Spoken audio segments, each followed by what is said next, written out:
Praise the Lord. We're going to read Genesis chapter 26, 1 to 14. Isaac gets great blessings in the land of the Philistines. And there was a famine in the land beside the first famine that was in the days of Abraham. And Isaac went unto Abimelech, king of the Philistines, unto Gerar. And the Lord appeared unto him and said, Go not down into Egypt, dwell in the land which I shall tell thee of. Sojourn in this land, and I will be with thee, and will bless thee, for unto thee and to thy seed I will give all these countries. And I will perform the oath which I swear unto Abraham thy father, and I will make thy seed to multiply as the stars of heaven, and will give unto thee, unto thy seed, all these countries, and in thy seed shall all the nations of the earth be blessed. Because that Abraham obeyed my voice and kept my charge, my commandments, my statutes, and my laws.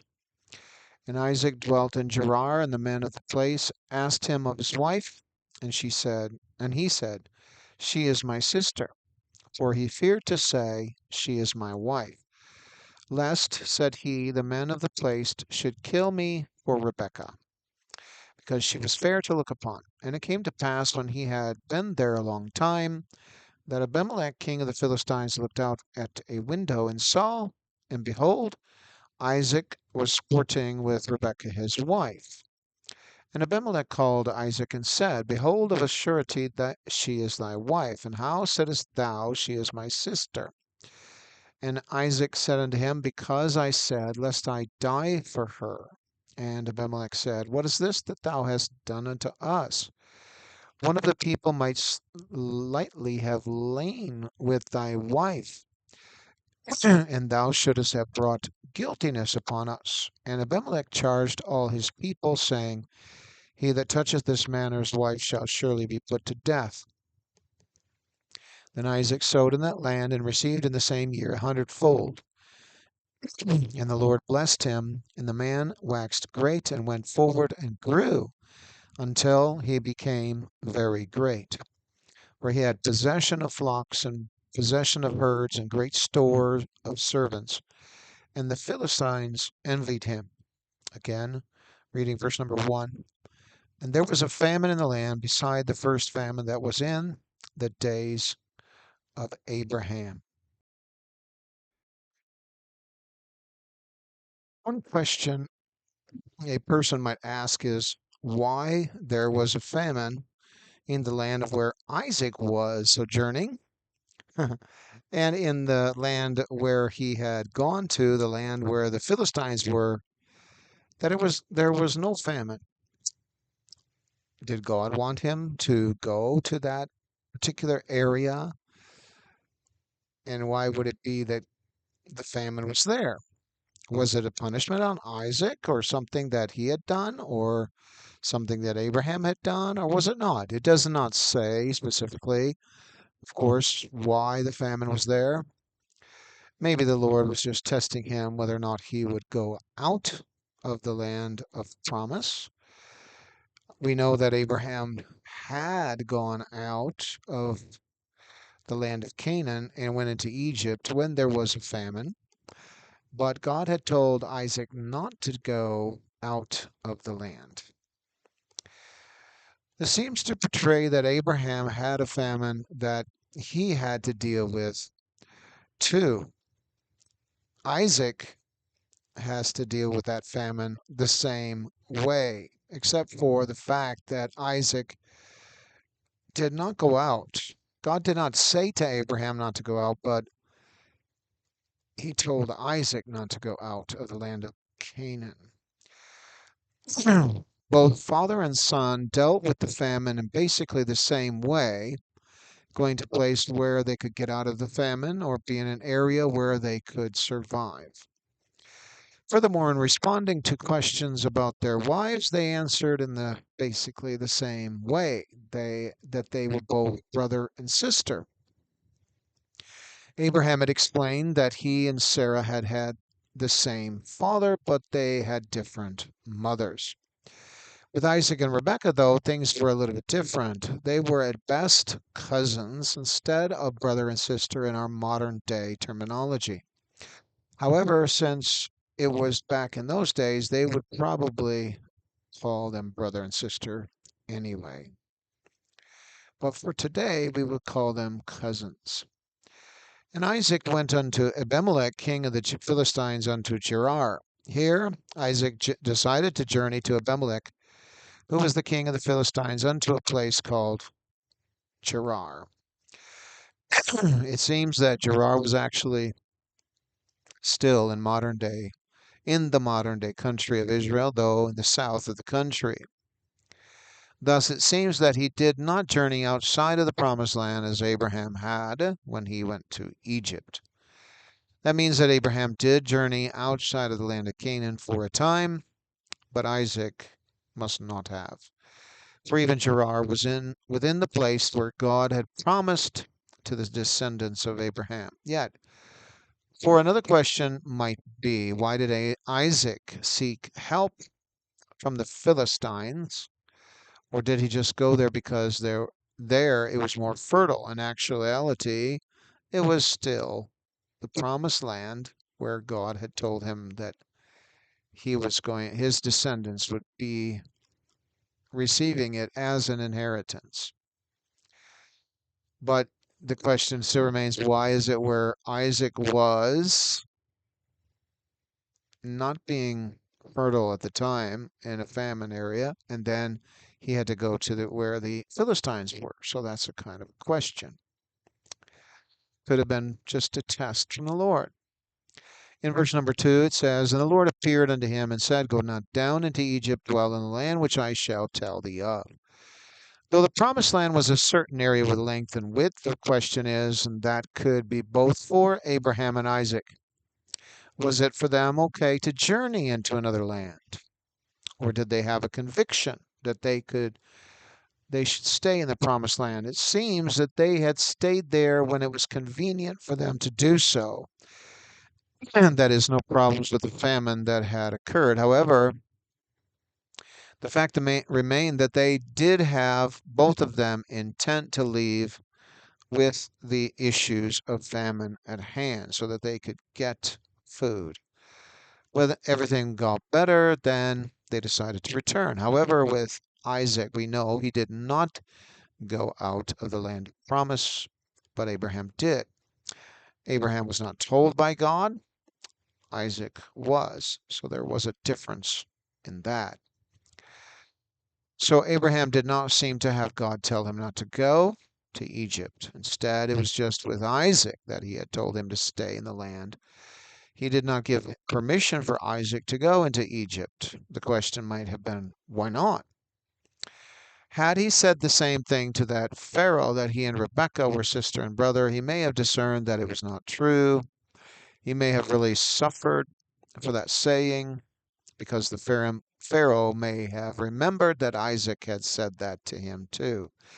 We really do not know the total extent as to why God told Isaac that, but since God had told him not to go there, it was more for the safety of his family and for the safety of his own goods that he had obtained. God basically commanded him to stay in that land and not journey out of it. Then Isaac did stay, and he also reaped very well where God had told him to stay.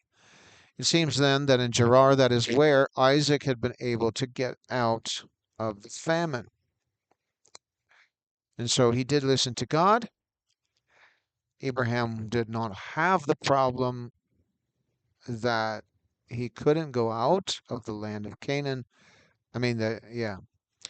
But he did for himself think not to leave to go back to the land of Haran, or the city of Haran. But he did go into Egypt.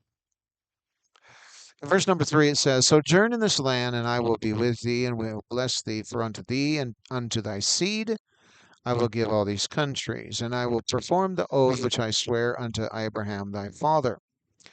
Thus God here is instructing Isaac not to leave that land where he had brought him to. God had said that he would be with him there, and that he would bless him in that land, that is, in the place where Isaac had come from. He had suffered from famine, and so he had left in order to make sure that he would be in an area where there was plenty.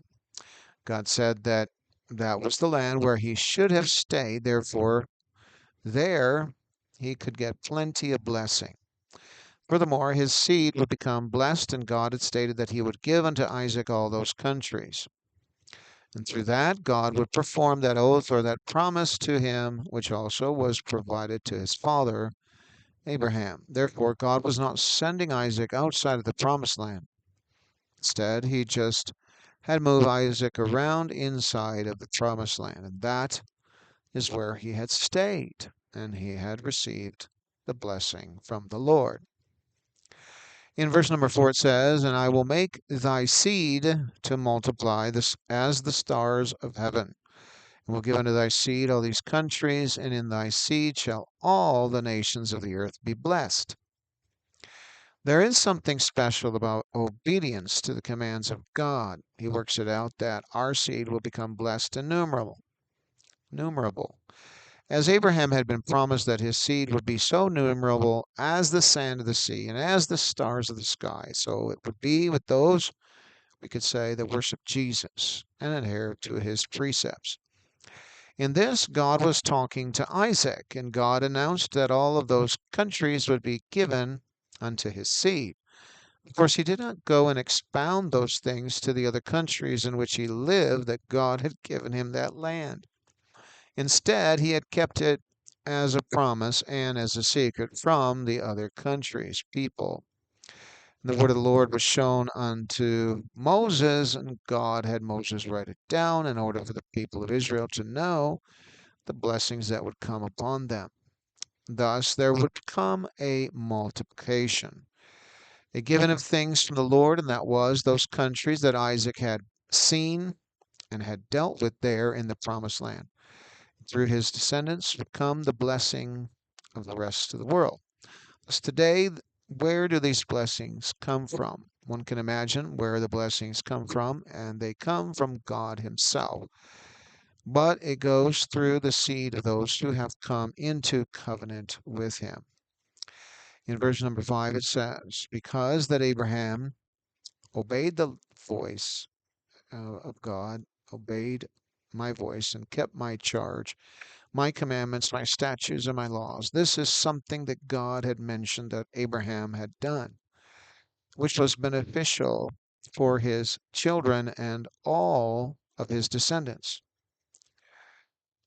When they had obeyed the Lord and listened to his voice and kept his charge and commandments, statutes, and laws, then the blessings had come through very well. It was something that made the descendants of Abraham different from other nations. It can be said that during the lifetime of Abraham, his descendants were the ones that had held on to the commandments of the Lord God of heaven. Thus, the other nations were not blessed like they had been. In verse number 6, it says, "And Isaac dwelt in Gerar." Even though at that time Isaac had dwelt in Gerar with the Philistines, that mattered not. To the Philistines, Isaac and his family were not a threat to them. Abraham and Isaac were not a threat to anyone in particular. Instead, when the nation of Israel had become a nation, that is when they were or became a threat to other nations who could have tried also to destroy Israel, but God was with them, especially when they had obeyed the Lord God. In verse number 7 it says, "And the men of the place asked him of his wife, and she said, She is my sister, for he feared to say, She is my wife, lest, said he, the men of the place should kill me for Rebekah, because she was fair to look upon." The same type of fear that was in Abraham, Isaac had too. In other words, Abraham must have even shown Isaac a way to help himself if he were to get in trouble, that is, have a famine in the land. Even though there was not a legitimate threat from the Philistines, however, Abraham had felt, and Isaac did too, that there was a threat there. Thus, with this question of Isaac's wife, Rebekah, they had inquired as to who she was to him. They were wondering whether or not she was his wife, but he declared at the time that she was his sister. In a sense, back then, that they may have called cousins sisters too. However, over time, the language had developed, of course, and today there are words for cousins and words for sisters and brothers that are actually of the immediate family. The Bible even mentioned that Isaac seemed a bit afraid to declare that Rebekah was his wife to them. Isaac had the same kind of idea as Abraham, his father, that the men might kill him to get to his wife. There may have been others that had fallen to that happening to them. Thus, it may have been a legitimate reason for him to try and hide that information. It is likened unto hiding information that one does not want the enemy to find out. He would not have said it to them that God had given those lands to his descendants. It is just something that he did not declare to them. And the same with his wife, though it had come through with more fear. Another reason was that Rebecca was, as it says, fair to look upon, meaning that her beauty was exceptional. And possibly in his mind, considering their ideas, worth to kill for. Well, that's something that really what David, the king, had done later on. He had killed the husband of Bathsheba in an indirect way. In verse number 8, it says, And it came to pass when he had been there a long time that Abimelech, king of the Philistines, looked out at a window and saw, and behold, Isaac was sporting with Rebekah, his wife. So here, the news was found out by Abimelech's own just looking out of a window. And he had seen that Isaac was sporting with his wife. Other versions might say caressing. And so he knew that she was not just his sister, but that instead the acts that he was doing, the showing of love in that kind of form, was only for wives or husbands. So she was actually his wife, and that's what Abimelech had noticed. How was that a problem? Well, for Isaac, he should have kept himself doing that which was the action towards his sister, but it seems that instead of that, he was kind of in the public's view doing something that was really only for wives and husbands to do. Therefore, when Abimelech had noticed it, he had known right away that Isaac and Rebekah actually were husband and wife, and they were married and not brothers and sisters, or a brother and sister. Verse number 9 says, And Abimelech called Isaac and said, Behold, of a surety she is thy wife. And how saidst thou, She is my sister? And Isaac said unto him, Because I said, Lest I die for her. So at that moment, Isaac did not deny it at all. Instead, he basically affirmed it, but he gave him the reason why he had said that she was his sister. Thus Abimelech had taken action. The action that he had taken was to call Isaac to himself and have him know that Abimelech had seen that what he was doing was to a wife and not to a sister. He was not correcting him. He was telling him that that is what people do between husband and wife, not between sister and brother. And even though that Isaac may not have been of the Philistines, he in fact knew that it was the same for even them. He had said, Behold, of a surety she is thy wife. He wanted to know why he had declared her as only as his sister. In other words, why did you say that? Isaac had given him a response, but yet it would seem that he could have declared more privately at first that Rebekah was indeed his wife, but he did not have that kind of trust, we can say, towards Abimelech or all of the Philistines. This action by Isaac actually shows a lack of trust that Isaac had in Abimelech and also towards the Philistines. Yet, on the other hand, it could have also shown that Abimelech may have lost trust a little bit in Isaac, too, at least to some extent. Yet, their relationship was not affected because of that particular instance. It was more the blessing of God that came upon Isaac that the Philistines and Abimelech himself decided that was enough. You have to go.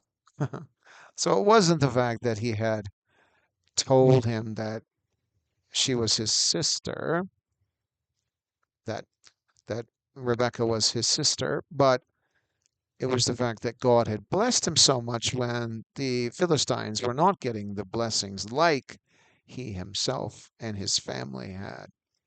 In verse number 10, it says, And Abimelech said, what is this that thou hast done unto us? One of the people might lightly have lain with thy wife, and thou should have brought guiltiness upon us. Well, it is certain that he was really kind of rebuking Isaac for what he had said because it could have ended up worse. So Abimelech had pointed out right away, as soon as he found out, something serious could have happened between Rebekah and another Philistine, and that would have brought a lot of shame and guilt upon them as a people in treating the strangers in their midst. Thus, Abimelech had also to declare that Rebekah was to Isaac, what Rebekah was to Isaac, to his people, that no one would try and take Rebekah as their wife. Thus, the people also may have, in a sense, lost some confidence and trust in Isaac to a certain degree. However, they could have understood. Verse number 11 says, And Abimelech charged all his people, saying, He that toucheth this man or his wife shall surely be put to death. Thus there was this news, and that news had been sent to all the people of the nation, that Isaac was actually Rebekah's husband. And he had it ordered that whosoever had touched Isaac or Rebekah would be put to death, either for that action or just the fact that maybe they would have gotten angry for them saying such, or just for the fact that they're brother and husband and wife, and one wants one or the other, whatever. Verse 12, it says, Then Isaac sowed in that land and received in the same year 100-fold, and the Lord blessed him. Even with the bad turnout of the situation earlier of the fact that Isaac had said that Rebekah was his sister, he did not lose any of the blessings of the Lord. Instead, it states that Isaac had sowed right in that Philistine territory at that time, that is, and the Lord had blessed him abundantly, for he had received 100-fold, as it states, and it attributes it to the blessing from God. Yet, at the same time, the Lord could have blessed the Philistines for allowing Isaac to live within their city.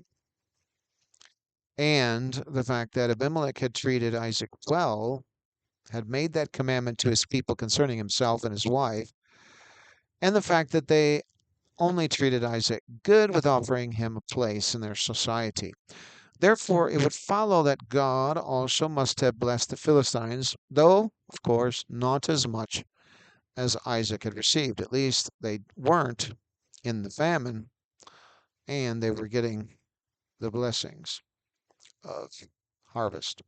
When the Philistines had noticed it, maybe they had become a little jealous. And later on, we read in the Bible that they did become envious, because it seems that Isaac was getting blessed so much. But yet they were happy, I suppose, with the fact that maybe they did get more than previously as well. Verse 13, it says, And the man waxed great and went forward and grew until he became very great. Thus it states that Isaac had waxed great, meaning that his harvest was grand. The servants were blessed just as much as his family was, also blessed with his two sons, Esau and Jacob. They must have been with their father in that land and seeing the blessing firsthand too. Thus he was going forward, as it states, with a great blessing from God.